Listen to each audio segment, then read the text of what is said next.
Good morning students, ये आपका part 1 video है। इस चैप्टर का पार्ट 1 वीडियो में आज हम लोग चैप्टर शुरू करने वाले हैं समांतर श्रेणी यानी कि अर्थमेटिक प्रोग्रेशन। अर्थमेटिक प्रोग्रेशन को शॉर्ट में एपी कहते हैं। क्या बोलते हैं? एपी बोलते हैं।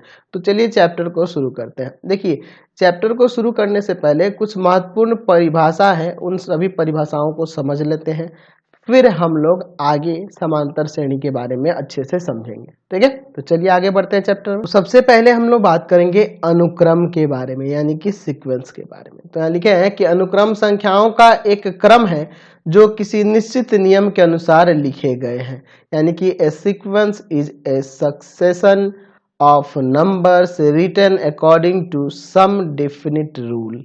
ठीक है, जैसे एग्जाम्पल की बात करें, यहाँ पे लिख देते हैं 1 3 5 7 9। यहाँ देखिए, तो इसे हम लोग अनुक्रम कहेंगे। अनुक्रम क्यों कहेंगे? क्योंकि आपके परिभाषा में लिखे हुए हैं कि अनुक्रम संख्याओं का एक क्रम है। देख रहे हैं, ये संख्याओं का एक क्रम है जो किसी निश्चित नियम के अनुसार लिखे गए हैं। इसमें निश्चित नियम क्या हो रहा है? तो यहाँ देख रहे हैं कि हर एक में दो दो जोड़ने पे अगला प्राप्त होते जा रहा है। देखो, 1 में 2 जोड़े 3, 3 में 2 जोड़े 5, 5 में 2 जोड़े 7, 7 में 2 जोड़े 9, 9 में 2 जोड़ोगे यहाँ 11, 11 में 2 जोड़ोगे 13, ऐसे आएगा ना। डेट मीन्स यह ये आपका अनुक्रम है क्योंकि यह एक निश्चित नियम के अनुसार लिखा गया है। उसी तरह से अगर मैं यहाँ पे लिख दूं 1 4 9 16 25, तो यह भी आपका एक अनुक्रम है। यहाँ भी निश्चित नियम क्या दिख रहा है कि ये प्राकृत संख्याओं का वर्ग है। देख लो, 1 का स्क्वायर, 2 का स्क्वायर, 3 का स्क्वायर, 4 का स्क्वायर, 5 का स्क्वायर, आगे 6 का स्क्वायर, 7 का स्क्वायर, ऐसे आएगा। ठीक है, तो ये आपके अनुक्रम कहलाते हैं। तो अनुक्रम में क्या होता है? तो यह संख्याओं का एक ऐसा क्रम होता है जो किसी निश्चित नियम के अनुसार लिखे जाते हैं। ठीक है, तो परिभाषा से क्लियर हो गया अनुक्रम क्या होता है। अब हम लोग आगे बात करेंगे श्रेणी के बारे में, यानी कि सीरीज के बारे में। देखिए, ये श्रेणी है और आपके चैप्टर में यहाँ श्रेणी दिया है, दोनों में फर्क है। मैं दोनों के बारे में बताऊंगा। पहले हम लोग श्रेणी को समझते हैं होता क्या है। किसी अनुक्रम के पदों को धन या ऋण चिन्ह के द्वारा संबंधित कर देने पर श्रेणी बनता है। जैसे मान लीजिए, यही अनुक्रम को अगर हमें इसे श्रेणी में बदलना है, यहाँ जो देख रहे हैं पहला एग्जाम्पल 1 3 5 7 9, ये क्या है? आपका अनुक्रम है। यह आपका अनुक्रम में है, अनुक्रम में है। अब इसे आप श्रेणी में बदलना चाहते हैं, श्रेणी में। ठीक है, श्रेणी में, सीरीज में। तो इसको हम लोग सीरीज में बदलेंगे तो यह ऐसे दे सकते हैं 1 + 3 + 5 + 7 + 9, इस तरह से लिख दिए ना। तो यह अब क्या हो गया? ये कह सकते हैं कि ये श्रेणी है, श्रेणी में। समझ गए ना। तो अनुक्रम के बीच में ही प्लस या माइनस चिन्ह देकर हम लोग उसे संबंधित कर देते हैं, तो वह आपकी श्रेणी बन जाती है। समझ गए? तो अनुक्रम भी क्लियर हो गया, श्रेणी भी क्लियर होगी। अब हम लोग बात करेंगे इस श्रेणी के बारे में। पहले श्रेणी देखते हैं, श्रेणी होती क्या है, फिर हम लोग श्रेणी के प्रकार के बारे में बढ़ेंगे आगे। तो चलिए हम लोग देखते हैं श्रेणी के बारे में। तो यहाँ लिखे हुए हैं श्रेणी यानी कि प्रोग्रेशन। देख रहे हैं ना, अब नाम से ही फर्क पता चल रहा होगा। यहाँ पे है प्रोग्रेशन यानी श्रेणी, और यह है श्रेणी सीरीज। दोनों में फर्क पता चल रहा है ना। चलिए, तो श्रेणी होता क्या है इसको समझते हैं। यदि अनुक्रम के पदों को कुछ विशेष प्रतिबंधों के अधीन लिखा जाए तो उसे श्रेणी कहते हैं। ठीक है, यानी अनुक्रम के अगर पदों को किसी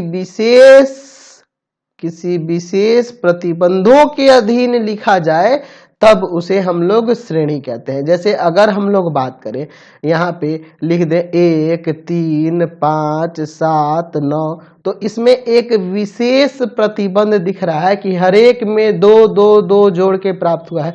डेट मीन्स यह एक आपकी श्रेणी है। उसी तरह से अगर मैं यहाँ पे लिख दूं, यहाँ पे ऐसे लिख दूं 1 3 9 27, इस तरह से, तो यहां क्या था कि हर एक में 3 गुना कर करके अगली संख्या प्राप्त हो रही है। 3 गुना कर करके ये प्राप्त हो रहा है। डेट मीन्स यह जो देख रहे हैं यह भी आपका एक श्रेणी है। ठीक है, ये भी आपका श्रेणी है, ये भी आपका श्रेणी है। अब हम लोग बात करते हैं श्रेणी के प्रकार के बारे में। तो ऐसे तो श्रेणी के कई सारे प्रकार होते हैं, जिसमें से 3 प्रमुख हैं। तो यहाँ पे लिख देंगे श्रेणी के प्रकार।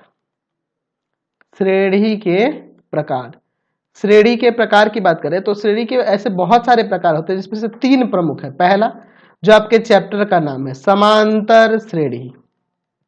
समांतर श्रेणी, समांतर श्रेणी यानी कि अरिथमेटिक प्रोग्रेशन।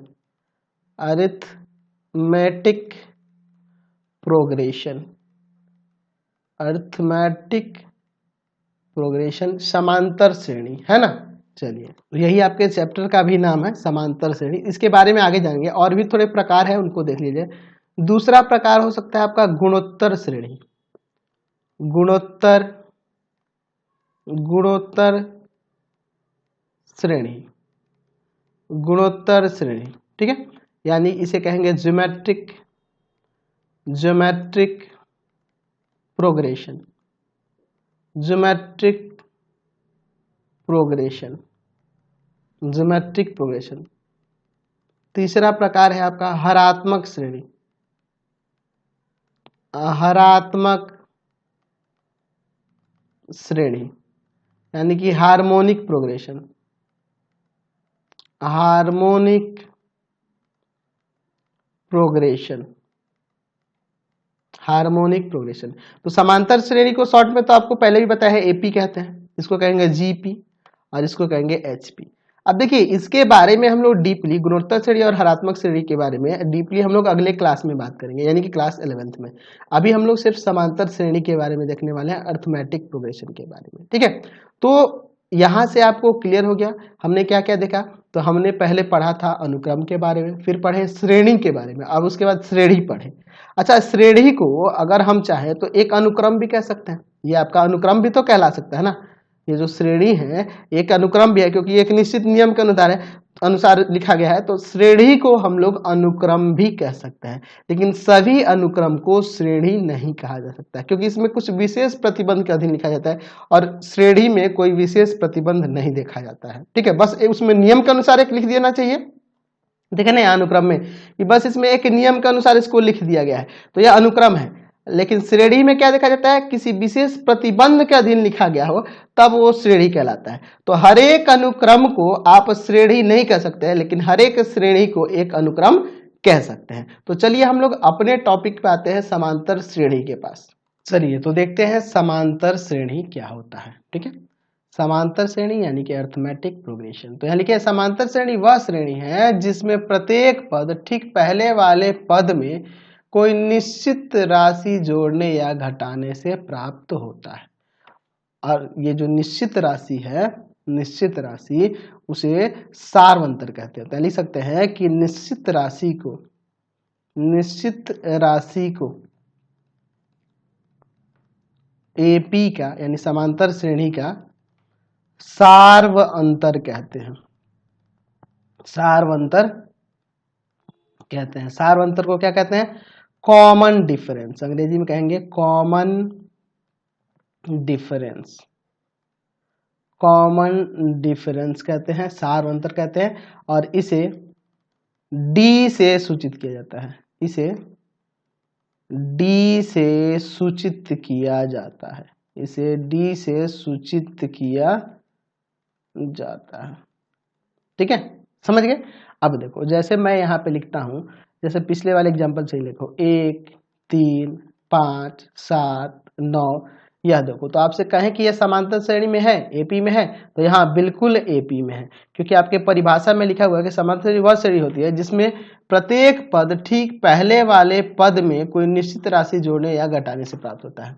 देखिए यह पद जो है ना, इस अपने पहले वाले पद में यहाँ पे देख रहे हैं क्या जोड़ रहे हैं, वह निश्चित राशि 2 ही ना जोड़ना है, तो ये प्राप्त हो रहा है। अब देखिए ये पद कैसे प्राप्त हो रहा है, तो ये अपने पहले वाले पद में 2 जोड़ने पे प्राप्त हो रहा है। यह कैसे प्राप्त होता है, तो ये अपने पहले वाले पद में जोड़, हर एक पद जो प्राप्त हो रहा है वो अपने पहले वाले पद में 2 जोड़ने से प्राप्त हो रहा है। यानी कि यह निश्चित राशि वह 2 है, और वह 2 ही इस समांतर श्रेणी का, इस समांतर अनुक्रम का, एपी का सार्वंतर कहलाता है। यानी कि उसे डी से सूचित करते हैं, तो यहाँ डी क्या है, 2 है। समझ में आया। तो समांतर श्रेणी होता क्या है कि समांतर श्रेणी वह श्रेणी है जिसमें प्रत्येक पद ठीक पहले वाले पद में कोई निश्चित राशि जोड़ने या घटाने से प्राप्त होती है। अब तो यहाँ बात हुई कि जोड़ने से प्राप्त है, घटाने से कैसे। अगर मान लो मैं चाहूँ यहाँ पे लिख दूं 15, ठीक है, यहाँ पे लिख दूं 14 13, ठीक है, 12, 11 इस तरह से। तो यहाँ घटाने पे प्राप्त हो रहा है, देख लो यह कैसे प्राप्त होता है। इसमें से हम लोग देख रहे हैं ना, यहाँ पे आप क्या देख रहे हैं, इसमें से एक घटाने पर प्राप्त हो रहा है, यानी कि यहाँ जो डी है, यहाँ जो डी है वह माइनस का 1 है, यहाँ जो डी है वह माइनस का 1 है, क्योंकि यह घटाने पे प्राप्त हो रहा है ना, इसलिए डी माइनस का 1 है। तो डी क्या है, यहाँ सार्व अंतर है, और यह भी क्या है, एक आपकी समांतर श्रेणी, क्योंकि देख रहे हैं हर एक के बीच में एक एक का अंतर है, एक एक घटाने पर अगला पद प्राप्त होते जा रहा है। ठीक है, तो यहां से आप इनको समझ लो एपी के बारे में, यहाँ पर समांतर श्रेणी के व्यापक पद के बारे में, समांतर श्रेणी के व्यापक पद के बारे में। ठीक है, व्यापक पद के बारे में। तो देखो ऐसे अगर हम लोग बात करें व्यापक पद की, तो हम लोग समांतर श्रेणी का यानी एपी का एनवा पद जो होगा ना, एनवा पद उसे हम लोग एन से सूचित करते हैं, या कई बुक में टीएन से भी दिया जाता है, एन से या टीएन से सूचित किया जाता है। ठीक है, अगर मान लो अगर पूछा जाए कि समांतर श्रेणी का पहला पद क्या होगा, पहला पद, तो पहला पद को ए1 से या टी1 से सूचित करेंगे, या ऐसे सिंपली ये भी कर सकते हैं, ए या टी भी लिख सकते हैं। ठीक है, चलिए दूसरा पद कैसे, दूसरा पद समांतर श्रेणी का दूसरा पद कैसे सूचित करेंगे, तो दूसरा पद जो होगा उसे ए2 से या टी2 से। तीसरा पद उसी तरह से किस तरह से उसको सूचित करेंगे, तो तीसरा पद जो होगा यहाँ पे A3 से सूचित किया जाता है या T3 से सूचित किया जाता है। उसी तरह से मैंने आपको बताया था इसलिए ऊपर कि एनवा पद जो होगा, एनवा पद को उसे AN से या TN से सूचित किया जाता है। यानी कि अगर इनको लिखना होगा एक क्रम में, तो A1, A2, A3 dot dot dot dot AN तक, या ऐसे भी लिख सकते हैं T1, T2, T3, T4 ऐसे करके कहाँ तक, TN तक। जैसा कि मैंने बताया अभी आपको कि इस समांतर श्रेणी में क्या किया जाता है कि हर एक अगला पद जो प्राप्त होता है वो अपने पिछले पद में किसी निश्चित राशि को जोड़ने या घटाने से प्राप्त होता है। तो यहाँ से अगर हम उस परिभाषा के अनुसार चलें तो A1 का वैल्यू यानी कि वह प्रथम पद ही A ही हो जाएगा, A2 का वैल्यू तो आप इसके पहले वाले पद में, इसके A2 का मतलब क्या है कि ये अपने पहले वाले पद में एक निश्चित संख्या, तो निश्चित संख्या को D से सूचित करते हैं, तो निश्चित संख्या जोड़ने पर प्राप्त हो रहा है। A3 का मतलब क्या है कि वह अपने पिछले वाले पद में, वो अपने पिछले वाले पद में एक निश्चित राशि जोड़ने से, तो A प्लस डी में एक और D जोड़ेंगे तो A प्लस 2D बन जाएगा। देखिए इसमें D जोड़ दिए तो ये आ गया।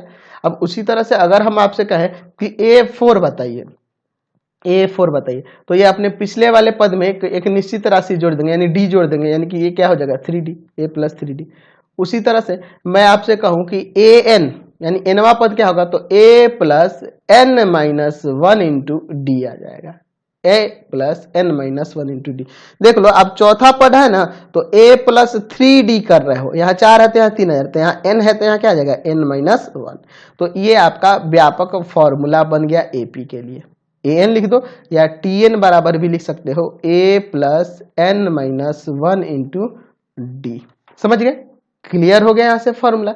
अब यहाँ लिख सकते हैं जहां जहां जहां TN या AN का मतलब क्या है यहाँ पर, तो यहाँ पे है इसका मतलब एनवा पद, एनवा पद या अंतिम पद भी कहा जाता है, कहीं कहीं पे इसे अंतिम पद के रूप में भी हम लोग लेंगे।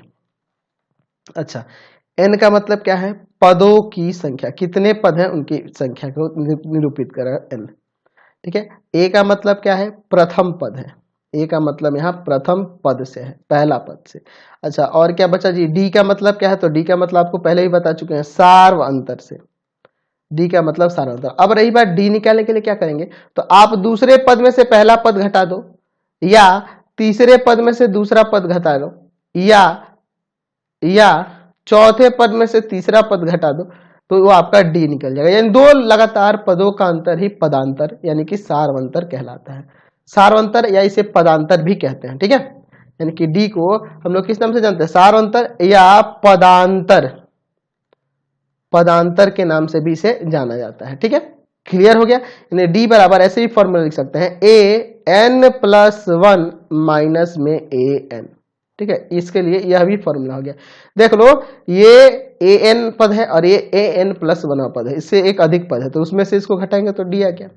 यानी कि दो लगातार पद को घटाओगे ना, दूसरे में से पहले घटाओ, तीसरे में से दूसरे को, चौथे में से तीसरे को, पांचवें में से चौथे को, कोई भी दो लगातार पद घटाओगे आपका सार अंतर निकल जाएगा। और ये आपका ए एन निकालने के लिए फॉर्मूला हो गया A plus N minus 1 into D. इस फॉर्मूले का यूज हम लोग एक्सरसाइज में करने वाले हैं। जैसा यूज आएगा, जैसा क्वेश्चन आएंगे, उसके हिसाब से आपको बताने वाला हूँ। अच्छा, अब हम लोग यहाँ से समांतर श्रेणी का यानी एपी का व्यापक रूप को दिखा सकते हैं। व्यापक रूप जो होगा वह किस तरह से हो जाएगा, तो अभी हमने ऊपर दिखाया कि पहले पद के लिए ए, दूसरे पद के लिए ए प्लस डी, तीसरे पद के लिए ए प्लस 2d, चौथे पद के लिए ए प्लस 3d, इसी तरह से ना, और इनवें पद के लिए A plus N minus 1 into D. तो यह इसका व्यापक रूप कहलाएगा। अगर मान लीजिए हमें किसी एपी का अंतिम से आरवां पद ज्ञात करना हो, अंतिम से आरवां पद ज्ञात करना हो, तो हम कौन सा फॉर्मूला लगाएंगे, तो इसके लिए फॉर्मूला हो जाएगा ए एन, यानी कि इनवें पद में से, अंतिम पद में से, ठीक है, लास्ट पद में से आपको घटा लेना होगा आर माइनस 1 इंटू डी को। ठीक है, ये आपका अंतिम पद के लिए फॉर्मूला हो जाएगा, अंतिम से आरवां पद के लिए फॉर्मूला हो जाएगा। तो यहाँ ए एन का मतलब क्या है, यहाँ जहाँ यहाँ लिख देते हैं, जहाँ ए एन का मतलब है अंतिम पद से, यहाँ एन का मतलब अंतिम पद से है। आर का मतलब क्या है, जो आपको पद निकालना है, आरवां पद निकालना जो है उसके बारे में यहाँ कह रहा है। ठीक है, और डी का मतलब क्या है, तो डी आपका सार्वंतर है, सार्वंतर या पदांतर जो भी है वो आपका डी है। समझ गए, ये फॉर्मूला लेकर रख देंगे, आपका आ जाएगा अंतिम से आरवां पद। अब आगे चल के देखिए कुछ क्वेश्चंस मिलेंगे जिसमें कह देगा कि एपी के 3 पदों का योग ये है, एपी के 3 पदों का योग, 3 लगातार पदों का योग कुछ दे देगा और उनका गुणनफल दे देगा, हमें वो पद निकालने होंगे। तो उस तरह के जब भी क्वेश्चन आएंगे तो आप ध्यान रखना कि आप जब भी एपी के तीन लगातार पद की बात करेगा तो उसमें हमेशा याद रखना, या फिर ऐसे कह दे कि यदि 3 पद एपी में है, ऐसे कह दे एपी में है, यदि 3 पद एपी में है तो उस कंडीशन में आप ध्यान रखना, एक को ए माइनस डी मान लेना, एक को ए और तीसरे को ए प्लस डी, ए माइनस डी, ए और ए प्लस डी मानेंगे। आप देख लो यह एपी में है, इसमें से इसे घटाओगे तो डी आएगा, इसमें से इसे घटाओगे तब भी डी आएगा, यानी कि यह एपी में है।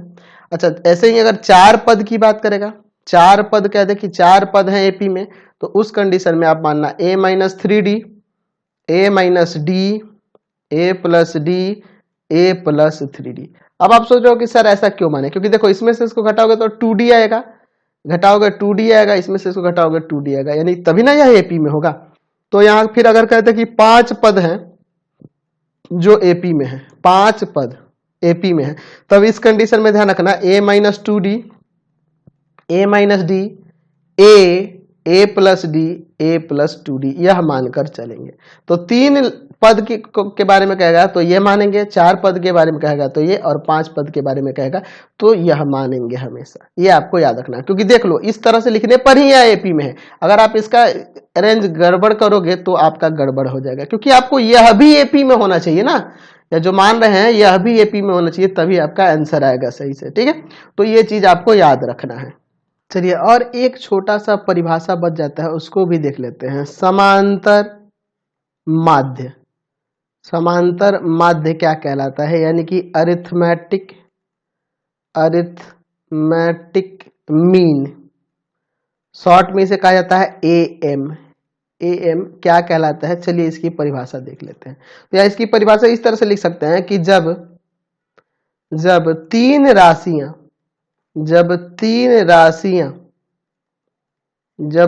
राशियां एपी में हो, यानी कि समांतर श्रेणी में हो, एपी में हो, तो बीच वाली राशि को अन्य दो राशियों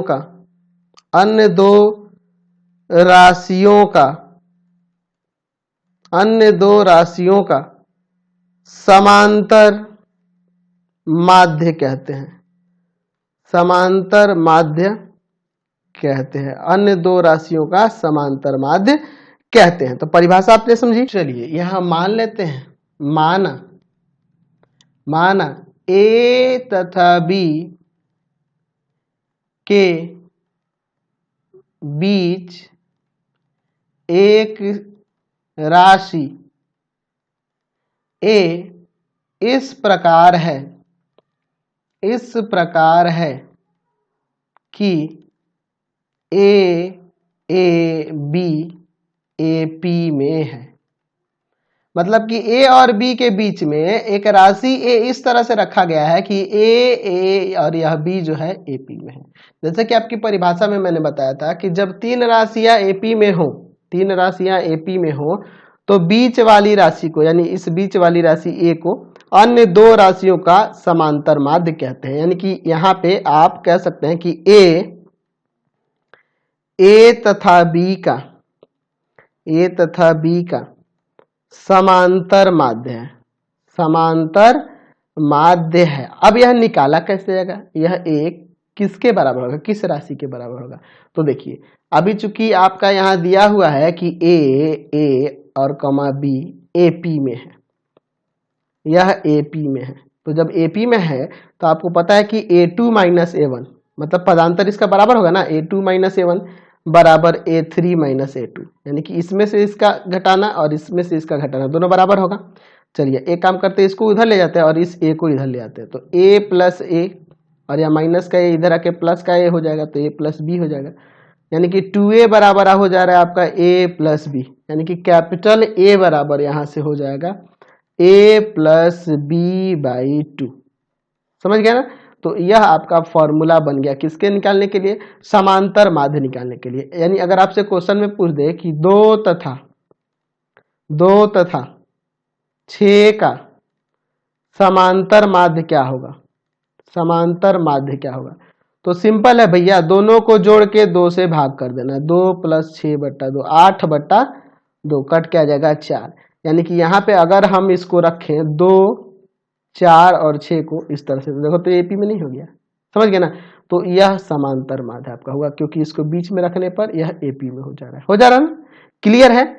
अब देखिए एक काम करते हैं, जैसा कि हमने देखा था कि एपी जो होती है उसमें एक निश्चित संख्या जोड़ने पर वह एक तरह का अनुक्रम के रूप में होता है। जैसे मान लो मैं लिखता हूँ 2 4 6 8, यहाँ कहूँ यह एपी में है, हाँ यह बिल्कुल एपी में है, क्योंकि हर एक में 2 जो जोड़ने पर अगला पद प्राप्त होते जा रहा है। तो मैं यहाँ कहता हूँ कि इस समांतर श्रेणी का 20वां पद क्या होगा। तो यहाँ ए का मान 2 है। अच्छा डी कैसे निकालोगे, तो किसी भी दो पदों का अंतर, A2 में से A1 चाहे A3 में से 2 कोई भी 2 घटा लो। 4 में से 2 घटाओगे यहाँ पे क्या आ जाएगा आपका 2, यानी डी का मान 2 आ गया। आपको इसका 20वां पद ज्ञात करना है, यानी एन का मान है आपका क्या है यहाँ पे 20। तो अभी मैंने आपको एन के लिए फॉर्मूला बताया ना, a plus n minus 1 into D. तो a 20 निकालना है, यानी 20वां पद।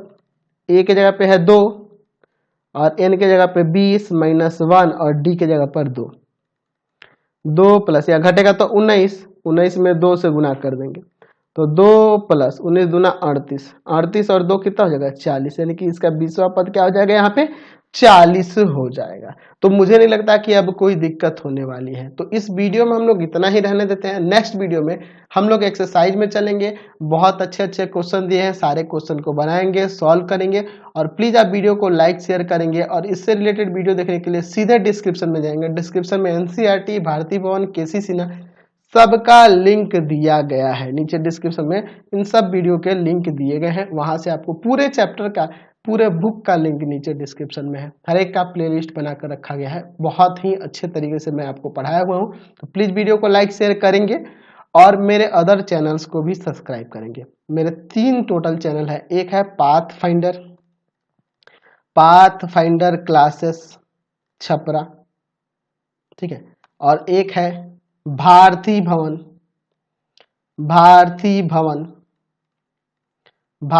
भवन रविकांत सर, और एक और चैनल है मेरा रविकांत सर। तो इन तीनों चैनल को आप लोग सब्सक्राइब कर लोगे, वीडियो को लाइक करोगे, शेयर करोगे। इस पे आपको केसीसी ना एनसीईआरटी का सॉल्यूशन मिलेगा, इस पे आपको भारतीय भवन का मिलेगा और इस पे आपको इंग्लिश मीडियम में सारे सॉल्यूशन मिलेंगे। तो प्लीज़ वीडियो को लाइक करेंगे, शेयर करेंगे, कमेंट करके ज़रूर बताया करो कि हमारे वीडियोज़ आपको कैसे लगते हैं। Thanks for watching the video.